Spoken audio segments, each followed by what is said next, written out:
Paolo Avellino, todo alaga kay Kim, na hindi ginawa kay Janine.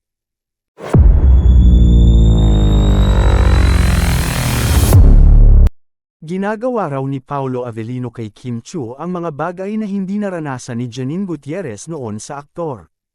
Nakita ni Lotlot de Leon kung gaano dinamdam ng kanyang anak na si Janine ang paghihiwalay nila ni Paolo. Nasaktan daw ang kanyang anak, pero hindi talaga sila itinakda para sa isa't isa. May mga bagay silang hindi mapagkasunduan, kaya di rin tumagal ang kanilang relasyon. Pansin ni Lotlot, at sa nakikita niyang relasyon ngayon ni Kim at Paolo, ibang-iba raw kumpara sa relasyon noon ng aktor at ni Janine. Mas sweet at maalaga si Paolo kay Kim. Maging ang mga fans ni Janine ay napapansin ang sobrang concern ng aktor kay Kim. Kung dati ay tahimik at hindi vocal si Paolo sa kanyang love life, ngayon ay open na siya sa pagpapahayag ng kanyang damdamin kay Kim Chiu. Pero marami pa ring duda kung haantong sa kasalan ang relasyon nila at inaabangan na ng lahat kung may proposal na magaganap.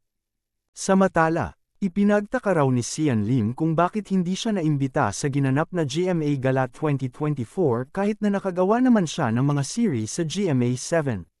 Meron nga raw ibang personalidad na hindi naman konektado sa GMA network pero nakasama sa nasabing event. May ilan namang nagsasabi na talagang iniiwasan at inilaglag daw si Sian dahil maraming kapuso stars ang hindi raw niya nakakasundo.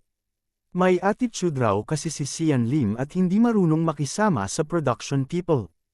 Tila inaayawan siya ng mga artistang dating nakatrabaho niya. May mga nagsasabing hindi naman daw kawalan si Sian sa GMA Gala at walang naghanap sa kanya.